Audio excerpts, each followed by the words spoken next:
할렐루야. 오늘 이리 뵈니 고향에 가신 분들도 계십니다만 또 오랜만에 고향을 찾아서 반가운 얼굴도 많이 있습니다. 오늘 찬양 참 은혜롭습니다. 우리는 계속해서 하나님의 자녀가 된 뒤에 그리스도의 장성한 분량에 이르기까지 성숙하기 위한 우리 그리스도인의 성숙한 인격 로드맵을 탐구하고 있습니다. 성경은 늘 자주 말씀드리듯이 우리가 구원이라고 하는 것, 이 구원을 받아야 그 다음 하나님 아빠로 모시기도 하고 그 자녀로 은혜를 입기도 할 수 있으니까. 그래서 구원이라고 하는 것이 도드라지게 강조되는 것은 사실입니다. 그러나 성경은 그 구원만 얘기하는 게 아니잖아요. 양으로 보나 질로 보나 3분의 2 이상이 구원 그 이후에 우리가 어떻게 살아야 할 것인지, 뭘 해야 할 것인지 이런 메시지가 성경에 담겨 있다는 거죠. 바로 오늘 이 그리스도인의 성숙 인격 로드맵을 살피면서도 우리가 봤다시피 그 법칙이 뭐였어요? 더하기의 법칙이었죠. 믿음의 덕의 지식을 이렇게 구원받은 성도가 이 지금 살피고 있는 것들은 반드시 성취해서 여러분이 그 하나님의 약속, 자녀다운 삶을 살기를 축복합니다. 오늘 본문 10절 11절에 아니나 다를까 그러므로 형제들아 그렇지요. 더욱 힘써 그랬어요. 너희 부르심, 하나님 자녀로 부름받은 것, 또 하나님이 우리를 택하신 것 굳게 해라. 너희가 이것을 행한 즉 언제든지 실족치 않게 된다. 그렇게 해요. 그러면서 거듭 말씀하셔요. 이같이 하면 우리 주 곧 구주 예수 그리스도의 영원한 나라에 들어감을 넉넉히 너희에게 주시리라. 자, 여기서 이런 용어도 여러분이 귀담아 보시고 우리 믿음 생활의 기도라든지 그리고 실제 생활에서 적용하시라고 늘 자주 말씀드리죠. 이를테면 넉넉히라고 하는 것도 그렇죠. 넉넉히 반대가 뭘 것 같아요? 근근히. 이게 하나님 자녀가 이미 되기는 했는데 겨우 근근히 기도할 때도 맨날 그래서 이왕이면은 부족함이 없게 해달라고 하지 말고 넉넉하게 해달라고 하라고 했죠. 그러니까 신앙생활의 구원 그 이후에 하나님의 이 놀라운 모든 약속들을 깨닫고 누리게 될 때에 예수 믿는 재미가 있는 거겠죠. 거기 신이 나죠. 근데 그 반대가 되면 예수 믿는 게 고단한 것이죠. 재미가 없어요. 맨날 구원받은 거 그 얘기만 하고 앉았어. 거기서 개나리 보찜을 묶어버리니까 그 이후에 은혜나 뭐나 없으니까 체험이 없으니까 재미가 없는 거겠죠. 바라옵기는 우리가 지금 살피고 있는 이 모든 말씀을 실현하여서 여러분이 성숙한 인격과 함께 영광스러운 삶을 살기를 축복합니다. 반면에 이런 것이 없으면 우리 지난 앞선 시간에 살폈던 것처럼 8절에 뭐라고 했어요? 열매 없는 인생이라고 해요. 열매 없는 인생이 뭡니까? 우리가 허담 과실주 하나를 심을더라도 사과나무는 사과가 맺히기를 원하는 거예요. 포도나무는 포도가 맺히기를 원하는 거예요. 포도나무가 아주 무성한데 열매가 하나도 없어요. 그 포도나무는 아무짝에도 못 써요. 그건 제목도 안 돼요. 그렇지 않아요? 그건 그렇다고 해서 조경수도 될 수가 없어요. 열매 맺지 못하면 찌고 불에 던짐을 당한다고 했잖아요. 오늘은 지식의 절제를 더하라고 하는 말씀입니다. 이 절제는 고대의 철학에서도 대단히 높이 평가되는 덕목이었더랬어요. 이렇습니다. 그들은 절제를 이와 같이 정의를 했어요. 자기 감정, 자기 열정에 매몰되지 아니하고 그것을 지배하고 다스리는 자제력이라고 했어요. 또 마음의 평정을 유지하고 수많은 시험에 성공적으로 대처하도록 해주는 것이 바로 절제다 그랬어요. 한마디로 절제는 성숙한 사람이 자기를 제어하는 능력입니다. 신약 성경에는 그럼 뭐라고 했을까요? 주로 육체적 욕망, 사람 욕망이 있다 이거죠. 방종하기가 쉬워요. 저희 이방 세계의 성적인 남용에 반대되는 개념으로 사용하면서 성령의 역사하심을 통해서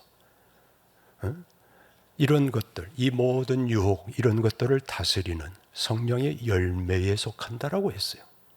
갈라디아서 5장 22절 이하에 우리가 잘 아는 대로 성령의 열매는 그러고 쭉 하면서 마지막에 뭐가 나와요? 절제가 나와요.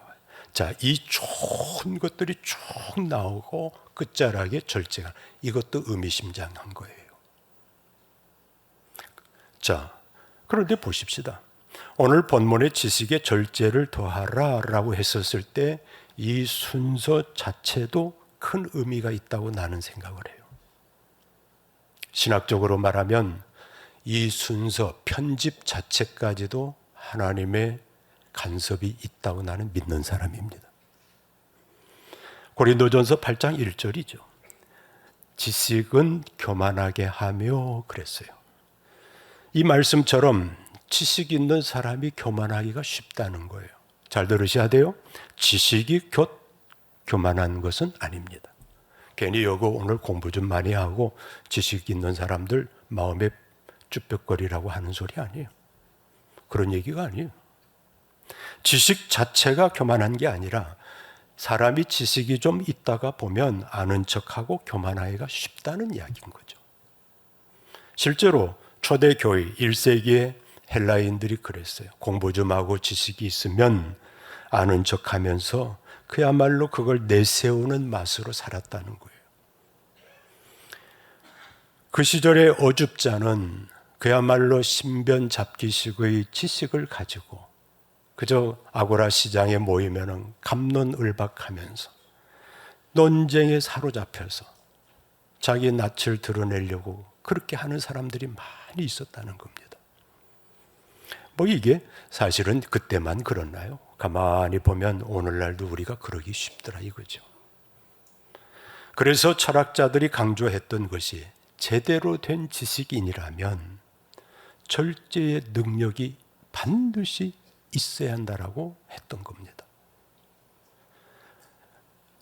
이를테면 한 나라를 지키고 다스리기 위한 무사들, 칼을 휘두르고 국방 의무를 감당하고 이런 무사들을 훈련하고 배출할 때에도 진정한 용장, 진정한 용사는 칼을 아무 때나 절대로 어디서나 아무렇게나 휘둘러서는 안 되는 걸 철칙으로 가르쳤던 거예요.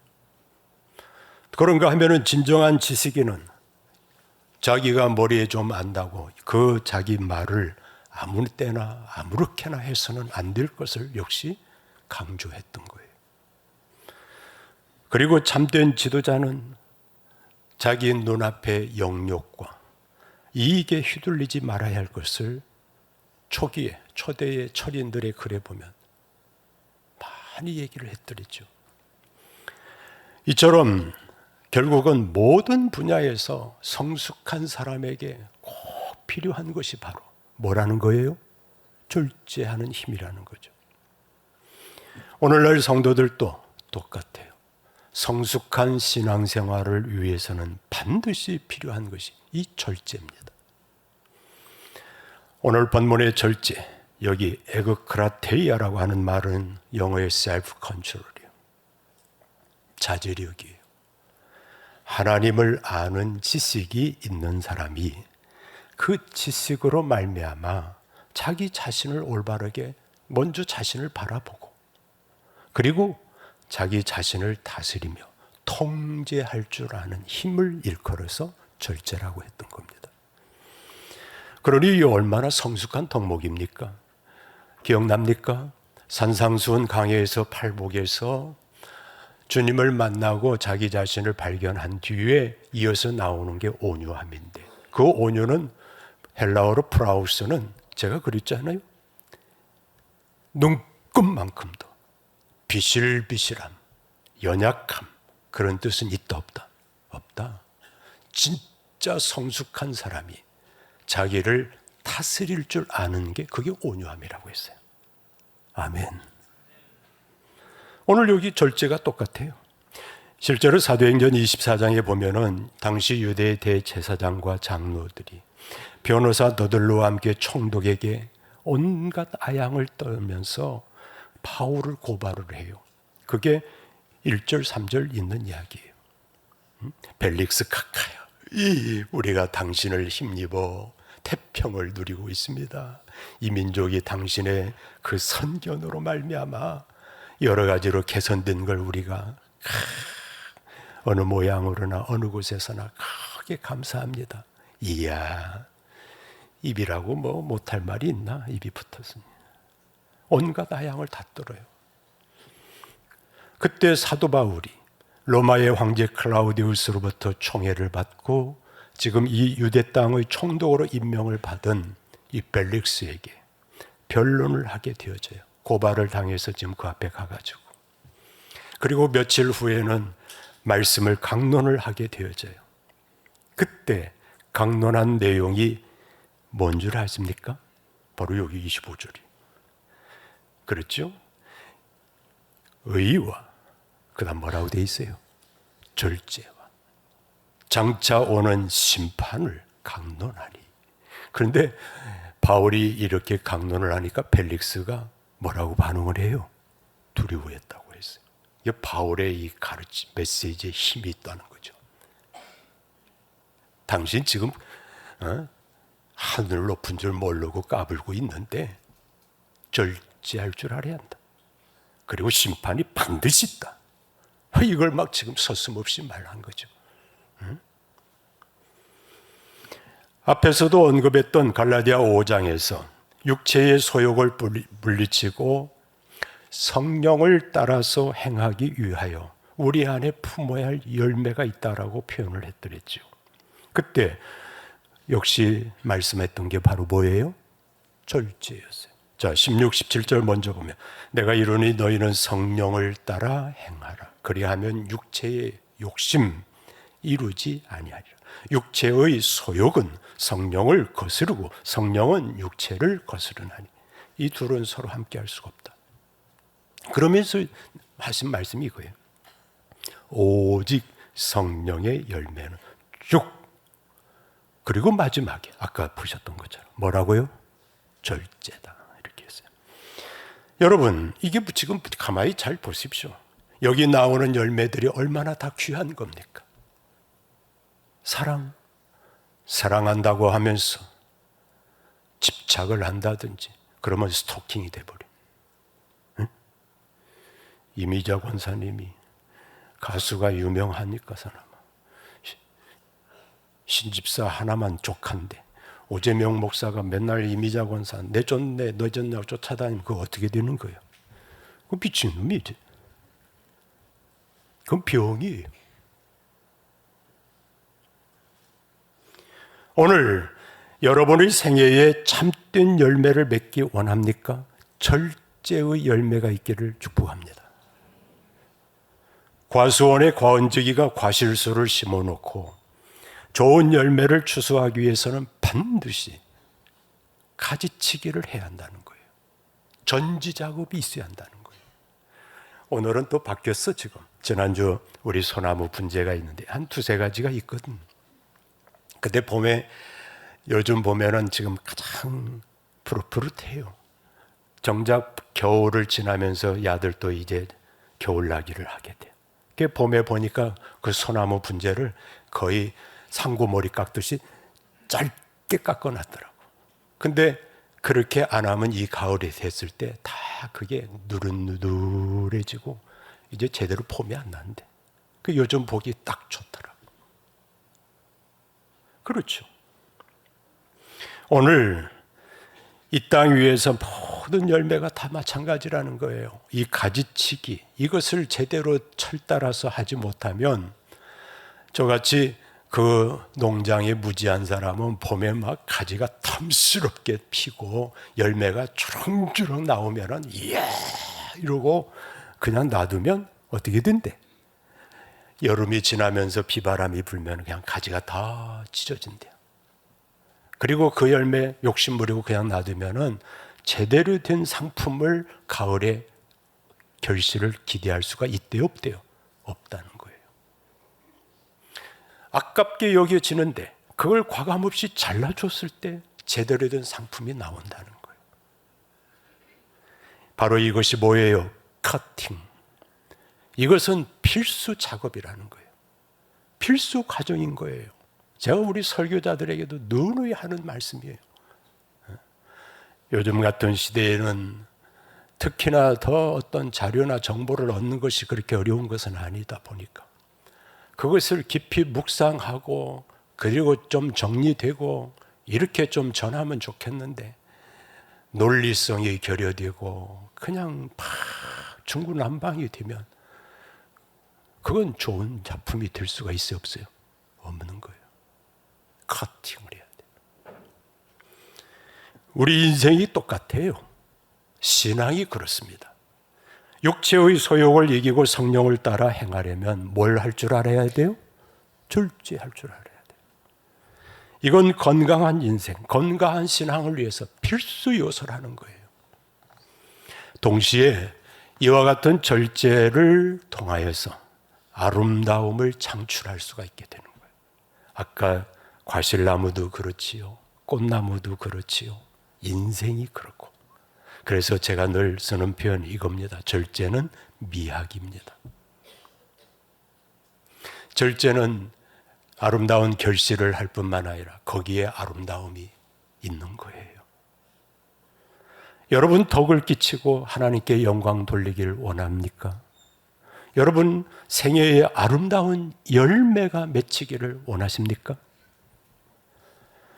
명절을 앞두고 있기에 우리나라 경주 최부잣집 이야기를 잠깐 상기하고 싶습니다. 아시는 분들 많이 알다시피 경주 최부자라고 하는 것은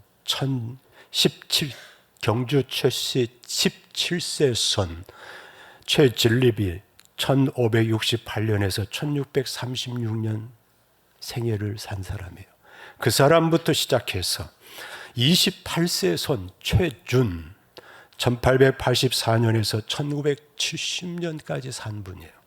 이 17세 손에서 28세 손에 이르는 약 300여 년 동안에 부를 누린 일가의 스토리죠.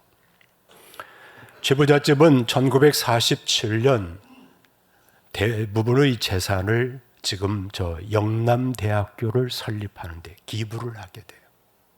그리고 그 가문의 막을 내리고 그 후손들은 평범한 중산층으로 지금 살고 있다고 합니다. 그런데 이 최부잣집의 6가지 계명을 지키면서 저들이 덕을 베풀었다는 거예요. 우리가 이제 기억하고 그래도 참 아름다운 그 이야기를 좋게 여기고 하는데 6가지 계명이 있었다는 거예요. 첫째, 벼슬은 진사, 제일 낮은 벼슬이에요. 그냥 이건 아무 권력이 없고 명예직이에요. 그 진사 이상의 벼슬을 하지 말라. 이게 첫 번째예요. 높은 벼슬을 하면 화를 당한다. 두 번째, 재산 1년에 1만석 약 5천가만이라고 하는데 그 이상 절대로 모으지 마라. 1만석 이상인 소출이 있으면 다 나누어라. 지나친 욕심은 화를 부른다. 세 번째, 나그네를 후하게 대접해라. 누가 와도 넉넉하게 대접하고 푸근한 마음으로 보낼 수 있도록 그렇게 해라. 네 번째, 흉년에 남의 논과 밭을 절대로 사지 마라.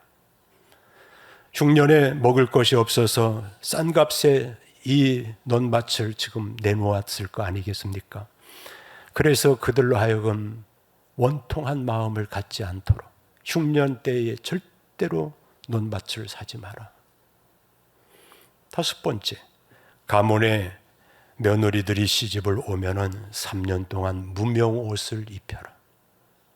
비단 옷 절대로 입히지 마라. 내가 검소하게 살아보고 어려움을 겪어봐야 다른 사람 고통을 헤아릴 수 있다. 그렇게 했다는 거예요. 마지막으로 이랬습니다. 사방의 백리 안에 굶어 죽는 사람이 없게 해라. 그것을 위해서 양식을 반드시 풀어라. 이렇게 덕을 베푼 최씨 가문은 300년간 부자로 살면서 덕을 끼치고 그 재산으로 유경사업에 기부를 하고 많은 인재를 배출하고 있다는 거예요. 그런데 지금 이 이야기 하려고 하는 게 아니라 이와 같이 덕을 베푸는 일이 복 있는 인생인데 덕을 끼치며 남에게 베풀기 위해서 저들이 지켰던 그 6가지 계명에 공통적인 게 하나가 있어요. 그게 바로 뭐였어요? 그게 절제라는 거예요. 내 먹고 싶은 거 다 하고 내 벼슬아치 다 누리고 남은 걸로 하는 게 아니라 나를 절제하면서 남에게 베풀고 나누고 그래서 덕을 끼치게 되었더라는 거예요. 아멘. 이 절제가 제대로 된 열매를 맺게 하는 거예요. 그리고 아름다움을 창출하게 되는 거예요. 아까도 말씀드렸듯이 이와 같은 것이 그래요. 봄에 머리를 너무 싹둑 갈라놔가지고 내 속으로는 아까워서 그랬더니 지금 그렇게 잘라야 가가 산다는 거예요. 나무만 그러나요? 우리 인생이 똑같은 거예요. 세상의 삶의 원리도 그렇습니다만 영적인 우리 신앙생활도 마찬가지인 거예요. 정말 절제의 훈련을 하고 반드시 삶에서 오늘 이 약속의 메시지를 실현하는 저도 되고 여러분도 되기를 바랍니다. 고린도전서에 우리가 잘 아는 대로 12장에서부터 14장 이르기까지 수많은 은사에 대한 메시지가 나와요. 은사는 카리스라고 하는 것은 선물이라는 얘기예요. 그야말로 선물이에요. 그런데 그 은사를 가지고 지자랑, 생색내기 이거 하면서 교회 공동체를 어지럽히면 아무런 유익이 없다라는 것을 고린도서에서 천명하고 있죠. 도리어 그것이 해를 끼친다는 거예요. 그 꽝이라는 거예요. 그리고 고린도전서 14장 끝자락에 가서 마지막 결론에 이렇게 말을 해요. 그 은사의 유용성과 그것을 어떻게 써야 할 것인지를 쭉 말씀을 나눈 뒤에 마지막 결정적인 게 이거예요. 이 모든 것, 뭐 있게 하래요? 품위 있게 하래요. 전에는 적당하게 이렇게 돼 있어요. 저의 머릿속에는 유년 시절부터 거의 중년에 이르기까지는 옛날에는 적당하게 이렇게 돼 있었어요. 그 본문이 그 의미가 더 영문을 보면 피팅이라고 돼 있어요. 아주 적합하게 이렇게. 근데 뭐 품위 있게 진짜 품위 있게 번역을 해놨어. 근데 내가 이 본문을 보면서 나를 비롯해서 우리 오목사님하고 몇 명 말고는 품위라는 말이 어울리려나. 근데 진짜 품위 있게, 질서 있게 이 말인 거예요. 은사 얼마나 좋은 겁니까? 얼마나 귀한 겁니까? 그런데 이 귀한 것도 뭐 하지 못하면 절제할 줄 모르면 그리고 올바르게 사용하지 아니하면 오히려 그것이 해가 되더라 이 말이에요. 그러니 이 절제는 저와 여러분의 생애 속에서 반드시 실현해야 합니다. 요즘 여러분이 절제해야 할 일이 뭔가를 한번 스스로 자가진단해 보십시오. 먹고 마시는 것을 비롯해서 놀이, 시간, 물질 모든 영역에서 말입니다. 이를테면 경주 최부잣집의 이 아름다운 스토리는 철저한 자기 절제에서 이루어졌잖아요. 명절에 우리 이제 내일들 모여서 가족 간에 서로 모이기도 하고 식사도 하고 놀이도 하고 할 텐데 이를테면 서로 간에 오랜만에 모여서 교제하고 흥겹게 어떤 놀이를 하게 되어질 때 그것이 흥겹자고 했는데 절제하지 못하면 흥겨움이 그냥 뭐가 돼요? 흥분해가지고 어느 한 놈이 막 깽판을 놓으면 분위기 다 깨는 거 아니에요? 응? 좋은 의도로 시작한 놀이인데도 불구하고 건강을 위해서 여러분이 운동을 하는데 그 시간, 그 강도 이런 걸 자기 체력과 자기 몸에 맞는 절제가 없으면 도리어 해가 된다고 하죠. 황수관 박사가 고인이 됐습니다마는 저 앞에 교회 있을 때 오셔서 이제 이틀인가 강의를 했는데 이분이 연대의 교수로 다시 임용이 되고 세브란스 병원의 그 재활 그 센터의 센터장을 하면서 재밌는 이 분석을 했대요. 아주 건장하고 건강한 그룹들, 운동선수까지 포함해서 일주일간 운동을 해서 체력 테스트를 아주 과학적으로 하는데 5.5라고 했어요. 다시 말하면 닷새 동안 열심히 하고 그리고 토요일 날 적당히 몸을 풀고 주일 날 7일째는 쉬는 이런 코스와 7일 동안을 안 쉬고 계속해서 운동한 사람을 분석을 했는데 놀라운 결과가 나왔다는 거야. 5.5일 운동한 사람이 체력이 건강하고 장기적으로 그 사람이 운동을 잘하게 되더라는 거예요. 근데 욕심부리고 7일을 한 사람은 6일 동안 했던 게 상쇄돼 버리더래. 놀랍지 않습니까? 그러니 우리 그들이 그런 걸 가지고 원래 한 건 아닌데 성경에 6일 동안 창조하시고 7일 때 안식해라 했던 것이 우리 실제 삶 속에도 적용이 되더라는 거야. 할렐루야. 여기 주일날도 욕심 부리고 정신없이 골프 치러 다니고 저기 운동하러 다니는 사람들 정신 차려.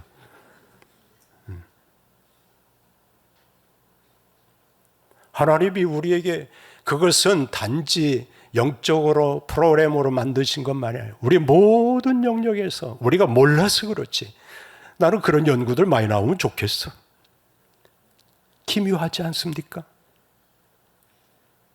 주일날 한 주를 시작하면서 영적으로 충전하고 묵상하고 그리고 새 힘을 얻고 한 주를 시작할 때 거기에 한 주간이 복되고 은혜로울 줄로 믿습니다. 운동 경기에서도 똑같잖아요. 상대방을 존중하고 배려하고 매너를 지키고 절제할 수 있을 때 그 운동 경기가 아주 멋들어지는 거죠. 반대가 되면은 파국이 되지 않습니까? 청소년 집회 때 우리 심지어는 교회 집회에서도 마찬가지예요. 찬양 집회로 콘서트를 1시간, 2시간 하는 건 상관이 없어요. 그런데 수련회 같은 때 메신저가 1시간, 2시간 뒤에 말씀을 전하는데 앞에서 1시간 이상 방방 뛰면서 찬양을 하고 나면 본의 아니게 찬양이 나쁜 게 아닌데 에너지가 워낙 소모가 되니까 앞에서 그 많은 무리들 가운데 제일 먼저 자빠져서 자고 있는 놈들이 찬양단이라는 거야. 여러분 말고. 그래서 우리 메인 집회에서 그런 것까지도 구성을 할 때 신경을 써야 하는 거예요. 30분 이상 넘어가지 않게 해라. 말씀을 듣기 위해서 우리 마음을 주께로 향하고 열린 마음으로 나아가는 찬양을 하지 그 찬양 자체가 그래서 전부 자빠져 자고 앉았으면 그게 뭐가 돼? 이런 거예요, 다. 모든 게 다 거기에 맞게끔 절제가 필요해요. 그러면 지금 생각한 우리 찬양이, 운동 경기가, 건강이, 위에서 시작하는 운동이, 또 여러분 명절 때 함께 모여서 같이 오락하고 놀이하는 것이 다 나쁜 겁니까? 아니죠.